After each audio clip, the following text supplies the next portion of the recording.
Segunda-feira, 24 de junho de 2013. Veja os destaques do Primeira Hora de hoje. Transporte público de Bauru paralisa atividades. Apenas 30% da frota circula nesta semana. O ex-procurador da Justiça, Cláudio Fonteles, pediu afastamento da Comissão da Verdade. 7 torcedores do Corinthians presos na Bolívia foram soltos. 5 corintianos seguem presos por determinação da Justiça boliviana. Nos esportes, seleção feminina de vôlei é convocada para o Grand Prix. Na Copa das Confederações, Brasil vence com 2 gols de Fred. Espanha bate Nigéria e México vence, mas é desclassificado. E a Feira do Livro Infantil é a nova atração cultural para Bauru esta semana. Crianças e adultos podem adquirir livros e ter contato com o mundo da literatura infantil. Esses destaques e muitos outros você vê agora. Está no ar pelo Sistema Unificado de Televisão, o Primeira Hora.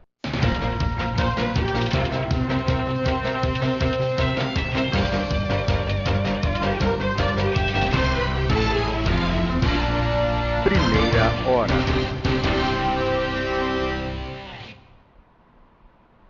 Boa noite. Boa noite. Na terça-feira, dia 11 de junho, alunos da Unesp deixam as salas de aula para discutir os problemas do campus. Essa é a segunda paralisação dos estudantes desde o mês passado. A última terça-feira foi de debate entre alunos das 3 faculdades da Unesp. Parte dos estudantes debateram problemas centrais da universidade e de outros campos da Unesp no estado de São Paulo. As principais questões eram a moradia estudantil, o restaurante universitário e o PIMESP, sistema que está prestes a ser aprovado pela direção e que obriga o aluno que entrou por cotas a esperar mais 2 anos para poder assumir a vaga na faculdade. Pela manhã, houve grupos de discussão sobre os problemas do campus e sobre a possibilidade de entrar em greve. No horário do almoço, estudantes de jornalismo e psicologia protestaram almoçando do lado de fora do restaurante universitário, que apesar de pronto, ainda não está funcionando. Durante o dia, o clima era de incerteza entre os alunos. Alguns acreditam que a greve é a melhor forma de exigir melhorias, outros são totalmente contra. Para Agnes Guimarães, estudante de jornalismo, ainda é muito cedo para tomar uma decisão como essa. Eles precisam fazer uma conscientização entre os alunos do campus, mostrar que o movimento tem uma reivindicação forte e que também ela tem autonomia em comparação aos outros campos. Eu acho que depois da primeira paralisação de tudo que nós tivemos nesse semestre, acho que nós deveríamos sim ter greve, né? Mas no momento acredito que isso não vai resultar em alguma coisa, porque não é consenso de todos e, como eu disse, as pessoas estão sabendo bem que isso está acontecendo, né? Então eu acho que o grupo mesmo não tem certa credibilidade. Abaixo-assinado, carta, é uma medida muito fraca e que não vai atender as nossas demandas. Então a gente acha que através da greve a gente vai ter uma visibilidade maior para conseguir alcançar nossas reivindicações, que são tanto gerais, tanto do campus em geral e tanto quanto do nosso próprio curso.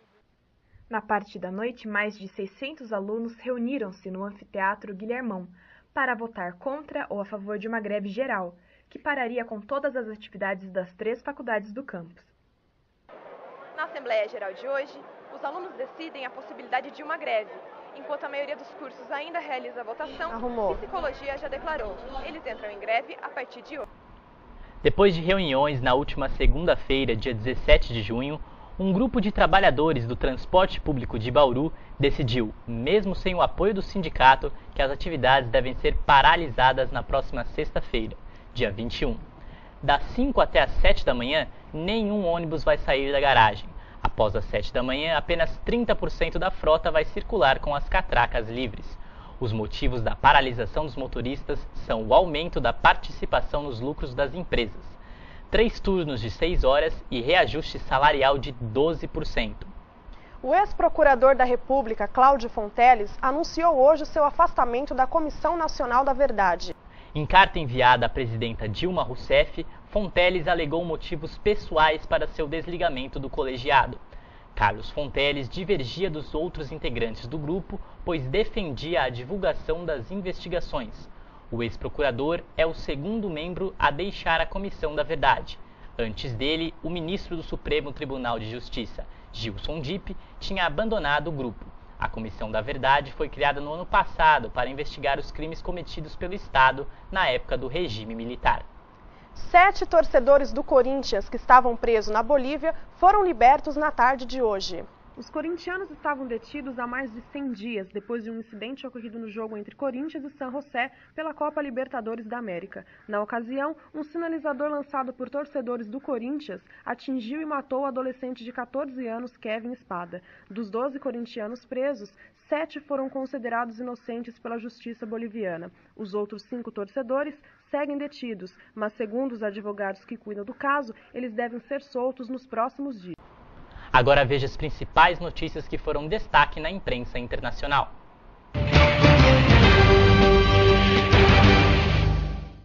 Já chega a 95 o número de mortos nas enchentes causadas pelas fortes chuvas na Índia. A região norte do país foi a mais atingida. No estado de Uttarakhand, um dos mais afetados, 55 pessoas morreram e 60 estão desaparecidas. Houve deslizamento de terra e mais de 150 casas desabaram. Ao todo, quase 73 mil pessoas ficaram isoladas no país. Carlos Menem, ex-presidente da Argentina, é condenado a 7 anos de prisão por contrabando de armas para a Croácia e o Equador na década de 90. Menem governou a Argentina entre os anos de 1989 e 1999. Hoje, aos 82 anos, conta com o privilégio de não ser preso por cumprir mandato no Senado. O Tribunal de Justiça encaminhou ao Congresso da Argentina o pedido de anulação da impunidade parlamentar que obrigaria o ex-presidente a cumprir a pena. Estados Unidos acreditam que a eleição no Irã pode ser considerado um bom sinal para o início de uma relação mais pacífica entre os dois países. Após a confirmação da vitória de Hassan Rouhani na eleição realizada na última sexta-feira, dia 14 de junho, o assessor do presidente norte-americano Barack Obama declarou que a chegada ao poder de um candidato moderado e apoiado por reformistas é um sinal promissor. O porta-voz da Casa Branca, Jay Carney, também declarou que os Estados Unidos estão preparados para conversar de forma diplomática com o Irã sobre a preocupação da comunidade internacional com o programa nuclear iraniano. O Papa Francisco recebeu no Vaticano o presidente da Venezuela, Nicolás Maduro. De acordo com a assessoria da Santa Sé, o rápido encontro entre os dois chefes de Estado foi marcado pela discussão dos principais temas políticos do país sul-americano, como pobreza, criminalidade e o narcotráfico. O Papa relembrou a importância e a contribuição do trabalho desenvolvido pela Igreja nas áreas da educação, infraestrutura e caridade na Venezuela. Francisco chega ao Brasil para a Jornada Mundial da Juventude no dia 22 de julho. O pontífice vai aproveitar a oportunidade para discutir com os jovens as mudanças necessárias para a melhoria das condições sociais na América Latina. A seguir, Comissão de Direitos Humanos aprova projeto polêmico. Brasil segue na busca pelo título da Copa das Confederações. Espanha ganha da Nigéria, Itália goleia Tahiti e México vence, mas não se classifica. Técnico da seleção feminina de vôlei escala a equipe para o Grand Prix. Voltamos daqui a pouco.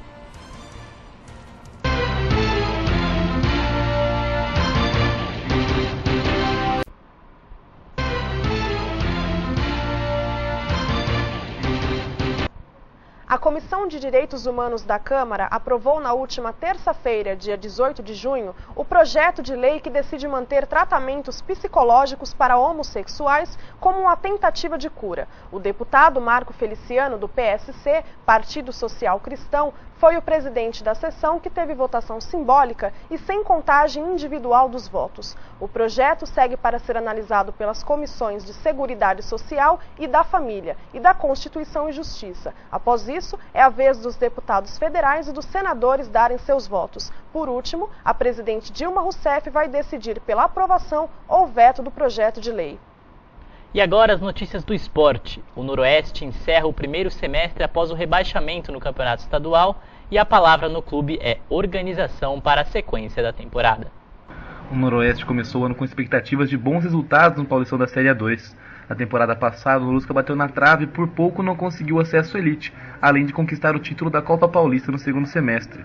Mas com problemas dentro e fora de campo, o time, sempre considerado uma das mais fortes equipes de futebol do interior paulista, não conseguiu embalar em 2013 e fracassou na principal competição da temporada. O estádio Noroeste já foi palco de diversas glórias alvirrubras, mas foi aqui mesmo, no Alfredo de Castilho, que o time perdeu para o Capivariano na última rodada da Série A2 e foi rebaixado para a terceira divisão do Campeonato Paulista, depois de 9 anos. O Noroeste precisava de uma vitória simples em casa na última rodada diante do Capivariano, mas perdeu por 2-0 e ainda teve azar. As equipes que brigavam diretamente com o time pela permanência na Série A2 conseguiram bons resultados e o Norusca acabou rebaixado para a Série A3. A má campanha do time pegou os torcedores de surpresa, já que o Noroeste é o atual campeão da Copa Paulista. No ano passado, venceu o segundo torneio mais importante do estado, derrotando o Audax na final. O título inclusive garantiu para o time de Bauru o direito de disputar a Copa do Brasil de 2013. Na competição, o Norusca foi eliminado logo na primeira fase pelo Criciúma, que disputa a primeira divisão do Campeonato Brasileiro. A pergunta, então, é uma só. O que aconteceu com o time que era considerado um dos bichos-papões do interior de São Paulo? A resposta vai muito além do futebol apresentado dentro de campo. Em setembro do ano passado, o então presidente do clube, Damião Garcia, que esteve por 9 anos à frente do Alvirrubro como mandatário e também como principal investidor, renunciou ao cargo. Em dezembro, uma nova diretoria foi montada, mas uma série de crises políticas no clube culminou com a péssima campanha na A2. O Alfredo de Castilho, palco de tantas glórias noroestinas, hoje reflete a situação do clube, abandono e a esperança por dias melhores. O técnico da Seleção Brasileira de Vôlei Feminino, José Roberto Guimarães, anunciou os nomes das atletas que vão jogar o Grand Prix 2013. Veja agora a relação das convocadas. As levantadoras serão Dani Lins, do SESI, Claudinha, do Vôlei a Mil e Fabiola, do Solis Nestlé. As opostos são Sheila, do Solis Nestlé, Tandara, do Vôlei a Mil e Monique, do Banana Boat Praia Clube. Entre as ponteiras estão Natália, do Vôlei a Mil, Fernanda Garay, do Fenerbahçe da Turquia, Ellen, do Pinheiros, Michele, do Banana Boat Praia Clube e Priscila Daroit, do SESI. No centro, Jussiele, do Unilever, Adenisa, do Solis Nestlé, Fabiana, do SESI, Thaísa, do Solis Nestlé, Letícia Age, do Banana Boat Praia Clube e Bia, também do SESI. As líberos são Camila Bright, do Solis Nestlé e Fabi, do Unilever. O Grand Prix começa no dia 2 de agosto e vai até o dia 1º de setembro. A seleção já começou a treinar na última terça em Saquarema, no Rio de Janeiro. Veja agora o giro de notícias da Copa das Confederações. O Brasil goleou, o México venceu, mas está fora da competição. E a Espanha ganhou mais uma vez. Confira os lances destes jogos. Nesse sábado, em Salvador, a Arena Fonte Nova foi o palco para o clássico entre Brasil e Itália pela Copa das Confederações. Os brasileiros vibraram com a vitória por 4-1 sobre a seleção italiana. Destaque para o atacante do Fluminense, Fred, que marcou 2 gols na partida. Neymar e Dante completaram a goleada. O Brasil lidera invicto o Grupo A. No Mineirão, em Belo Horizonte, foi a vez do México e Japão se enfrentarem pelo Grupo A. A estratégia da seleção mexicana era apostar nas bolas aéreas. O plano deu certo e o México venceu o Japão por 2-1. Mas a vitória não foi suficiente para classificar a seleção mexicana para as semifinais, que junto com o Japão deram adeus ao solo brasileiro. Domingo, na Arena Pernambuco, foi a vez do Uruguai entrar em campo contra o Tahiti pelo mata-mata do Grupo B. Os uruguaios dominaram os tahitianos desde o primeiro minuto da partida. De cabeça, Abel Hernanes marcou o gol mais rápido dessa Copa das Confederações. O Uruguai se classificou para as semifinais com uma vitória de 8-1 sobre o Tahiti. Ainda nesse domingo, pelo Grupo B, a Nigéria e a Espanha se enfrentaram no estádio do Castelão, em Fortaleza. Os campeões mundiais usaram a velha fórmula de sempre, muita posse de bola e destreza na troca de passes. Venceram os nigerianos por 3-0, gols de Jorge Alba e Fernando Torres. Nesta quarta-feira, o Brasil enfrenta o Uruguai pelas semifinais em Belo Horizonte. A transmissão ao vivo você confere logo após o Cravo do Campo, às 16 horas, pelo horário de Brasília. Vamos conversar agora com o nosso comentarista Gabriel Oliveira, que vai nos trazer o panorama do Brasil diante das manifestações. Boa noite, Jéssica. Boa noite, Renan. Boa noite a você. Eu tenho 2 certezas na minha vida. A primeira delas é que não é fácil mudar um país. A segunda delas é que os ausentes nunca têm razão. Agora, se você está aí, eventualmente, na sua casa e quer mudar o país via rede social, lógico que você não vai conseguir. Por isso, há um grande escritor brasileiro chamado Mário Sérgio Cortella, um profundo educador, que definiu bem a diferença entre o político e o idiota. Político vem do grego politikos, que significa aquele que adotava uma vida em comunidade, enquanto o idiota seria aquele, o prefixo id, seria daquele que olha para o próprio umbigo. Então, na área das manifestações, no que concerne às manifestações, Nós vemos que o povo brasileiro talvez não está sendo tão idiota. Não é fácil mudar um país, mas talvez esse seja o começo. Não vamos nos ater ao vandalismo, porque isso nem é discussão de uma real democracia. Obrigada. Em meio aos vários protestos no Brasil, vemos que não é só nas ruas que os cidadãos buscam aquilo que lhes é de direito. Os alunos da universidade cansaram de presenciar os problemas de gestão e decidiram então se unir, dar voz aos problemas com que convivem diariamente dentro do campus. Durante um dos debates, os alunos decidiram paralisar suas atividades. Querem mostrar aos diretores da instituição que o corpo discente representa mais do que os 15%. Percentual este que impede que qualquer discente possua direitos. Percentual que impõe como inquestionável toda a decisão que se origina das camadas mais altas da universidade. Falta voz ao aluno, falta cidadania aos diretores, falta comunhão na universidade. A seguir, campanha para vacinação contra a paralisia infantil pretende imunizar mais de 92 mil crianças na região. Feira do Livro Infantil chega a Bauru e atrai crianças para o mundo da literatura.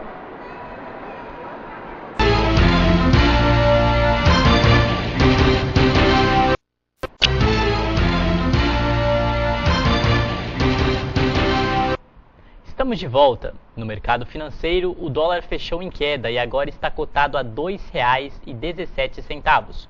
O euro sofreu variação e está valendo R$ 2,93.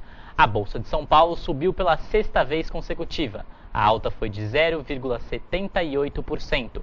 Já o índice Dow Jones se manteve estável. Vamos ver como fica o tempo para essa semana com Jéssica Zen.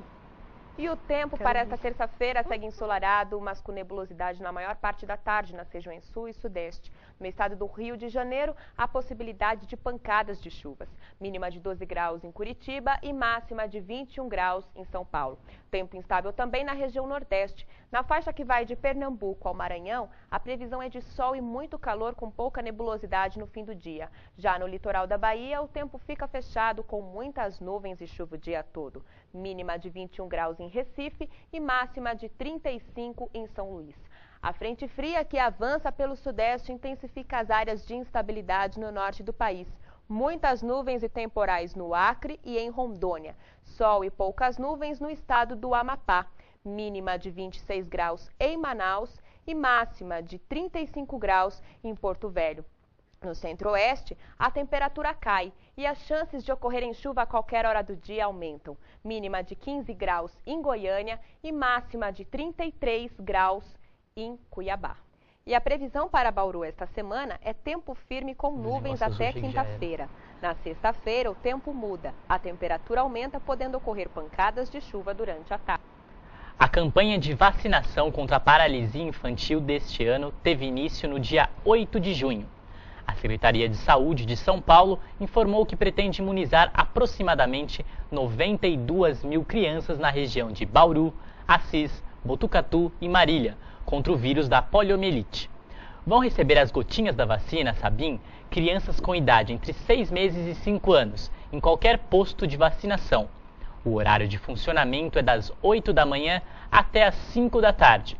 Os pais ou responsáveis também podem aproveitar a oportunidade para atualizar a caderneta de vacinação das crianças que estiverem em atraso. Nos próximos dias, o bauruense não pode reclamar de falta de opção para se divertir. Confira agora as principais atrações culturais da semana. Hoje à noite, a Sorri Bauru apresenta a peça Os Saltimbancos, no Teatro Municipal. O elenco é formado por pacientes, familiares e funcionários da instituição que atende dependentes químicos e pacientes com deficiência física. Na próxima quarta-feira, dia 27, os alunos da Rede Municipal de Ensino de Bauru podem participar do projeto Descobrindo a Orquestra. O objetivo é iniciar as crianças no mundo da música. As atividades começam às 15 horas no Automóvel Clube. No sábado, dia 30, o ator Vladimir Brichta vem a Bauru com sua peça Arte. A comédia fala sobre a amizade segundo a ótica masculina e vai ser apresentada no Teatro Municipal a partir das 20 horas. Os ingressos custam entre R$ 30 e R$ 60 e podem ser retirados na bilheteria do teatro. A classificação indicativa é de 12 anos. A Feira do Livro Infantil chega a Bauru e atrai crianças de toda a região. Você tem mais informações sobre o evento cultural na reportagem de Maiara Abreu. Bauru está recebendo desde o dia 7 de junho a Feira do Livro Infantil, organizada pela editora Ciranda Cultural. A feira é itinerante e passa pelas principais cidades do Brasil. O evento tem como proposta a difusão da cultura entre as crianças. Trazer a cultura, desenvolver nas pessoas a cultura da leitura, que segundo o nosso ver está muito aquém daquilo que a gente imagina que seja, né? Então esse é o objetivo, então, trazer para as crianças uma cultura através da leitura. O slogan da feira é Cultura ao alcance de todos. Sabendo da importância de ler, os pais fizeram questão de trazer os filhos para cá. Hoje é tudo muito pronto, videogame, televisão, e a leitura, ela aguça a imaginação. A pessoa constrói com a leitura, não vem já construído para ela. Então eu acho que a leitura é a melhor opção na idade deles até, para começar já o letramento, mesmo que não saibam ler, só de interpretar as figuras já vai ajudar na interpretação deles futura até, né? Quando eles souberem ler. Os pais estavam satisfeitos com os preços dos livros vendidos na feira, todos com até 50% de desconto. E em meio a tantas opções, as crianças procuravam atentas qual livro levar para casa. Eu gosto de ler livro de animais. Eu também. Tem bastante coisas aqui legais pra ver. São uns livros que tem negócios para tocar.